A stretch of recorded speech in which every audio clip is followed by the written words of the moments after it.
2024년 12월 1일 일요일 돈다방 미스터리 시작하겠습니다.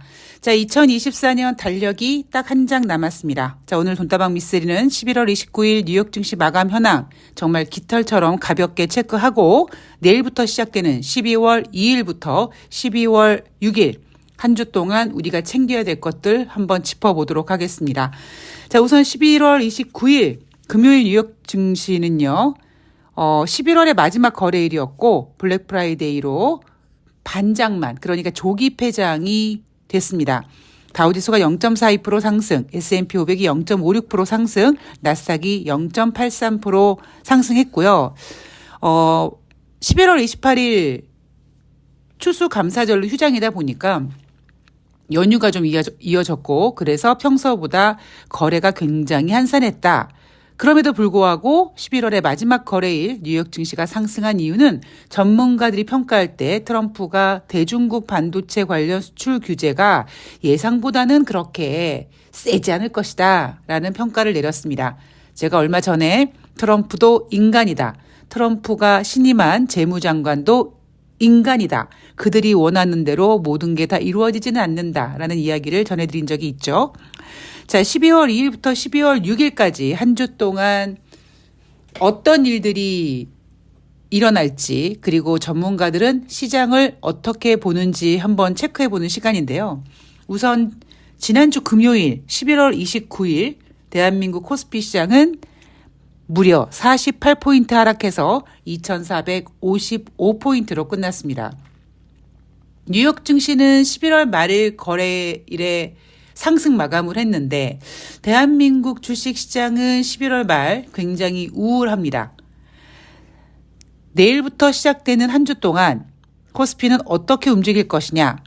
NH투자증권이 제시한 코스피 예상 밴드는 2,430포인트에서 2,550포인트입니다. 자, 늘 말씀드리지만 NH투자증권이 이 코스피 예상 밴드를 내놓는 때는 목요일 장 끝나고입니다. 그러니까 금요일 코스피가 반영된 게 아니라는 얘기고요. 자, 상승 요인으로는 만약에 코스피가 2,550포인트까지 간다면 상승 요인은 한국은행의 금리 인하 그리고 중동의 재정학적 리스크가 좀 줄어든다는 부분이고 하락 요인으로는 트럼프 정부의 대외 정책 리스크라고 합니다. 저는 매주 이렇게 국내 증권사 애널리스트들이 내놓는 뭐 상승 요인, 하락 요인을 보면서 야, 얘네들 진짜 제대로 된 이슈를 뽑아내지 못하는구나라는 생각을 매번 합니다. 자, 한국의 금리 인하 지난주 금요일 여러분 대한민국 코스피 시장이 왜 하락했습니까?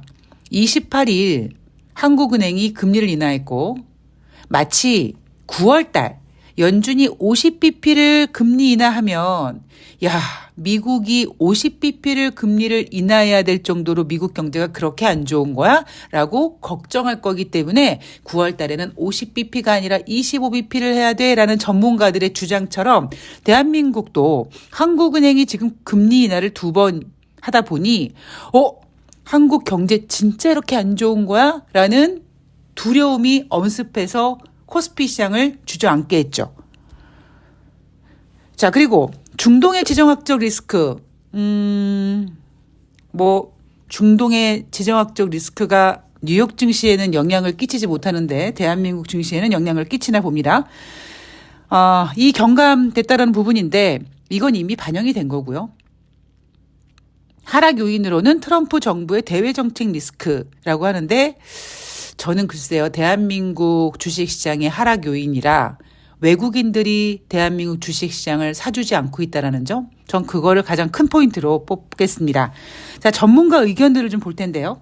트럼프 당선인 리스크가 이어지는 가운데 엔캐리 트레이드 청산까지 예정돼 있어서 상방, 위쪽으로는 제한된 흐름을 보일 것이며 박스권이 진행될 것이다.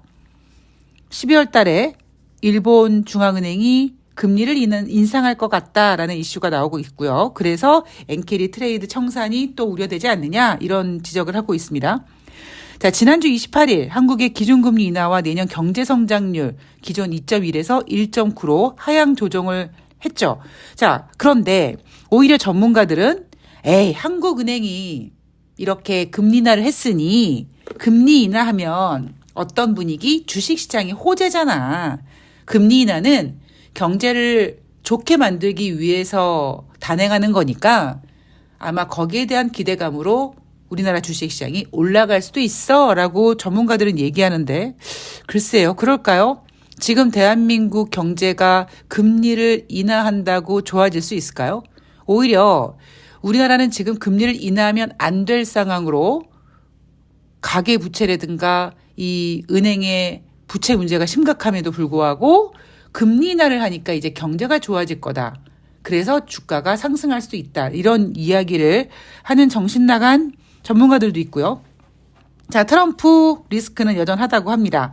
자, 한화투자증권 같은 경우는요. 올해 말과 내년 초에는 대형주보다 중소형주가 더 유리한 환경이다.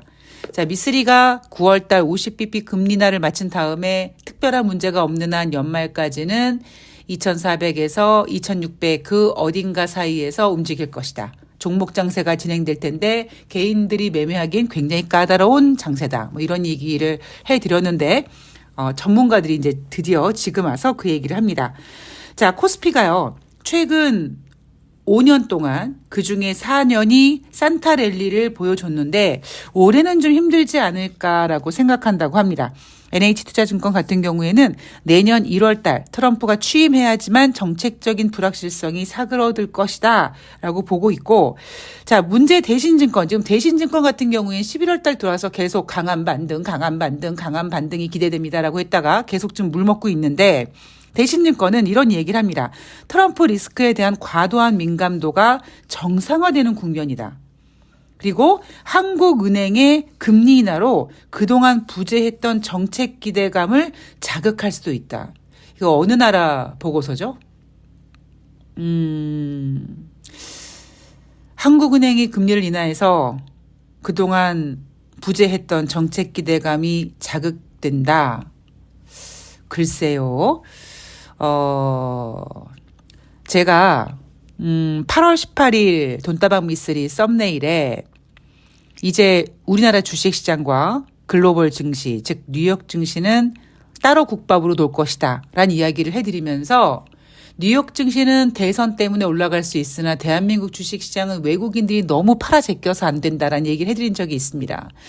그래서 뉴욕 증시는 올라가는데 대한민국 주식시장은 못 간다. 혹은 그때 2600포인트 근처였으니까 그때보다는 레벨 다운 될 것이다 라는 이야기를 거의 매일 노래를 해드렸는데 저는요. 어떤 느낌을 좀 갖냐면 느낌이라고 표현하니까 좀 이상한데 이제 우리나라 주식시장과 뉴욕 증시가 이제 뭐랄까 갭을 좀 줄이는 타이밍이 올 것이다라고 보고 있습니다. 그러면 여러분들이 언뜻 생각하시기에 어머 그러면 코스피 시장이 뉴욕 증시처럼 다시 이렇게 회복하는 거야? 라고 생각하실 수 있는데 그게 아니라 뉴욕 증시가 이제 상승을 멈추고 다운되면서 뭐 뉴욕 증시도 안 올라가잖아. 약간 그런 해석이 나올 수 있는 가능성을 저는 예상합니다. 그래서 저는 조심스럽게 오늘 12월 첫날이긴 합니다만 여전히 뉴욕 월가 전문가들은 산타랠리 타령을 조심스럽게 질러대고 있고 또 일부 전문가들은 1월 20일 트럼프가 취임한 다음에 그 이후에 정책적인 불확실성이 좀 완화될 거기 때문에 그 전까지는 변동성을 보일 것이다라고 보고 있는데 저는 오히려 12월 달 뉴욕 증시도 마찬가지로 산타랠리를 좀 기대하기 어려운 장이 되지 않을까 보고 있습니다. 제가 보는 포인트는 이거죠. 1월 20일 트럼프가 취임하지만 주식은 이 주식이라는 녀석은 이슈를 빨리 땡겨 쓴다라는 점. 그리고 이미 월가 전문가들은 올해 뭐 산타랠리 뭐 소비 시즌 기대하기 어렵다라는 이야기를 했기 때문에 저는 12월 달 월가 뉴욕 증시를 그렇게 좋게 보지는 않습니다. 자, 뉴욕 증시로 넘어가 볼게요. 과연 전문가들 무슨 얘기를 하는지. 제가 잠시 전에 말씀드렸던 것처럼 산타랠리에 대한 기대감이 퍼지고 있는 중이라고 합니다. 자, 경제 지표를 보면은요. 12월 2일 월요일 11월 ISM 제조업 PMI 지표가 발표가 되고 S&P 글로벌 제조업 PMI 지표 확정치가 발표가 됩니다. 자, 제조업 지표가 먼저 발표가 되죠. 제조업 PMI 지표는 기준선이 50인데 지금 몇 달 동안 우하향 곡선, 즉 기준선 50 이하에서 움직이고 있습니다. 12월 2일 과연 어떻게 움직일까요? 아마 마찬가지로 50 이하에서 발표될 가능성이 높고요. 월요일 날 10월 달 미국의 건설 지출도 발표가 됩니다. 그리고 12월 3일 날은 10월 구인 이직 보고서가 발표가 되고 12월 미국의 경기 낙관 지수가 발표가 됩니다. 12월 4일 수요일은 ADP 민간 고용 보고서에서 발표하는 11월 고용 지표가 발표가 되고요. 그리고 S&P 글로벌 서비스 PMI 지표와 ISM 서비스 PMI 지표가 발표가 되는데 늘 똑같이 말씀드리듯이 서비스 PMI 지표는 제조업 PMI 지표보다 살짝 높게 나오는 경향이 있다. 그리고 서비스 PMI 지표는 거의 50 이상에서 나올 가능성이 높죠. 자, 그리고 수요일 날 10월 달 공장재 수주, 그리고 연준의 베이지북이 발표가 됩니다. 연준의 베이지북은 겉표지가 베이지 색깔이어서 베이지북이라고 하고요.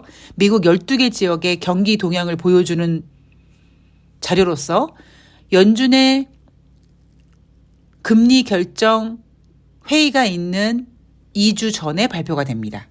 자, 그리고 12월 5일 목요일은 10월 달 미국의 무역 수지, 목요일이니까 주간 신규 실업상 청구 건수, 11월 챌린저 그레이 감원 보고서가 발표가 되고 12월 6일 금요일 날은 11월 비농업자 고용자 지수, 지금 현재 17만 5천 명 정도 예상하고 있고요. 실업률은 4.1에서 4.2로 상승될 거라고 보고 있습니다. 그리고 금요일 날 12월 달 미시간대 소비자 태도 지수가 발표가 될 거고요. 10월 달 소비자 신용이 발표가 됩니다. 자, 이게 일주일 동안 우리가 체크해야 될 미국의 경제 지표고, 자, 12월의 첫 번째 주입니다. 제가 자료를 쭉 준비하면서 증권사들의 12월 달 증시 전망도 좀 보긴 했는데요. 삼성증권 같은 경우에는 12월 달 코스피 2350에서 2650, 그리고 키움증권 같은 경우에는 2420에서 2650, 뭐 그렇게 보고 있습니다. 그러니까 대략 제가 9월 달에 9월 이후에 여러분 연말까지 특별한 악재가 없는 한 움직일 거예요라고 했던 그 코스피 예상 밴드를 12월 코스피로 지금 제시를 했습니다. 제가 드리고 싶은 이야기는 이런 거예요. 저는 여러분 트럼프가 당선될 줄 알았을까요? 몰랐어요. 근데 이미 저는 뭐 9월 달, 10월 달 그때부터 연말 코스피 예상치를 정확하게 맞췄습니다. 지금 당장 한국은행이 경제 성장률을 하향 조정한다고 코스피가 이렇게 내려간 게 아니라 제가 2022년도 연말에 대한민국 주식시장에 대한 이야기를 해드리면서 뭐 윤석열 따위가 코스피 2000포인트를 깨기 어렵다 뭐 이런 얘기를 해드리면서 그냥 우리나라의 어떤 그나마 좀 유지했던 경제 체력으로 버티다가 특히 올해 제가 뭔가 쎄했던 거는 외국인들의 매도였습니다. 매번 말씀드리지만 대한민국은 외국인들이 매수를 해줘야 되고요. 외국인들이 뭐 한 번에 덥석 사주는 게 아니라 뭐 하루에 1,000억 원씩 2,000억 원씩 꾸준히 쭉 그 매수를 유지해야 되는데 오히려 올해 들어와서 분위기는 외국인들이 계속 매도 포지션을 보여주고 있고 그러다 보니까 연준의 금리 인하임에도 불구하고 연준은 대선 때문에 상승하긴 했습니다만 대한민국 주식시장은 외국인들의 매도세에 지금 맥을 못 추고 있는 거죠. 이번 주 한 주를 좀 보면은요. 저는 어떤 포인트에 좀 집중을 했냐면 12월 6일 금요일 발표 예정인 비농업자 고용자 지수입니다. 예상치가 지금 17만 5천 명이거든요. 여러분 기억하실지 모르겠습니다만 11월 초에 발표한 10월 달 비농업자 고용자 지수의 증가세가 12,000명밖에 되지 않았습니다. 굉장히 충격적이었어요. 그런데 그때 12,000명밖에 증가되지 않았고 그러다 보니 분위기는 연준이 금리를 인하해야 된다라는 쪽으로 몰았습니다. 그리고는 9월 달에 이어 25bp 금리 인하를 했습니다. 근데 이번에 12월 6일 날 발표 예정인 11월 고용지표는 17만 5천 명이라는 꽤 높은 수치를 예상치로 내놨습니다. 그러다 보면 아마 실질적으로 발표되는 비농업자 고용자 지수는 17만 5천 명보다 더 아래일 가능성이 높고, 그러면 12월 6일 날 만약에 17만 5천 명 아래로 발표될 경우 예상보다 부진했다라고 얘기하면서 12월 달에 금리 인하 가능성을 압박하지 않을까, 전 그런 생각을 조심스럽게 해봅니다. 연준은 인플레이션 때문에 금리 인하를 좀 신중하게 생각하고 있지만 투자자들은 여전히 12월 달에도 금리를 인하해야 된다라고 지금 간곡히 지금 바라고 있다 보니까 오히려 비농업자 고용자 지수의 예상치를 이렇게 높게 잡아 놓음으로써 12월 달 금리 인하 가능성을 키우려고 하는 게 아닌가 싶습니다. 매월 첫 번째 주는 고용 관련된 지표가 많이 발표가 되잖아요. 이번에는 뭐 챌린저 감원 보고서라든가 아니면은 뭐 ADP 민간 고용 보고서, 그다음에 구인 이직 보고서에 좀 집중을 해야 될 것 같고, 그리고 10월 달 소비자 신용이 금요일 날 발표가 되는데 여러분 혹시 또 기억나실지 모르겠습니다만 9월 달에 발표된 이 소비자 신용에는요, 뭐 앞으로 뭐 연체를 할 만한 가능성이 얼마큼 높아졌다 이런 식으로 약간 경제를 불안하게 만드는 이야기를 함으로써 9월 달 50bp 금리 인하 가능성을 열어놨었습니다. 따라서 12월 6일 날 발표되는 고용자 지표와 고용 지표와 10월 달 소비자 신용 지표를 보면서 12월 달 금리 인하를 할 수 있는지 없는지를 봐야 되는데, 관건은 고용 지표가 문제가 아니라 이제 인플레이션 지표겠죠. 과연 우리 쪼다인 제롬 파월 연준 의장이 고용 지표가 17만 5천 건보다 부진하게 나왔을 때 어떤 결정을 할지, 그리고 다음 주, 그러니까 다다음 주에 발표되는 인플레이션 지표가 또 어떻게 시장을 자극할지에 대해서 12월 달도 긴장감을 놓을 수 없을 것 같습니다. 저도 지금 긴장감을 놓을 수가 없습니다. 우리 리츠가 이제 처음에 데리고 올 때보다 2배 정도 커가지고요. 제가 녹음하는 동안, 예, 저를 막 타고 다니고, 막, 그렇습니다. 정신이 하나도 없는데, 여하튼, 12월 달 조금 더 집중해 봐야 될 것 같아요. 제가 여러분들한테 지난번에 8월 달에 제가 집중하겠습니다라는 이야기를 해드렸죠. 그러니까 7월 말경에. 그래서 8월 달에 막 경기 침체 이야기 나오고 주식시장 흔들린 적이 있었습니다. 물론 그 정도의 제가 여러분들께 뭐 공포심을 심어드리는 건 아니지만 제가 지금 봤을 때는 이제 미국도 상승세를 멈추는 구간이 오지 않았나라는 생각을 합니다. 그리고 우리나라 주식시장은 일단 금요일 48포인트 하락했고, 뉴스에서 뭐 경제 성장률을 하향 조정했다는 둥, 주식이 빠졌다는 둥 얘기하니까 인간 지표가 일단 나온 거죠. 아마 내일 12월 2일 우리나라 주식시장은 반등을 시도할 가능성이 높습니다.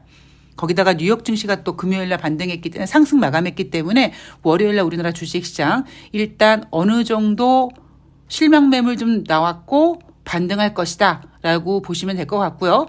대신 여전히 반등일 뿐이지 상승은 좀 어렵다라는 거를 감안하시면서 12월 첫 주 잘 대응하시기 바랍니다. 저는 내일 방송은 쉬고요. 12월 3일 화요일 날 월요일 뉴욕 증시 갖고 찾아뵙도록 하겠습니다.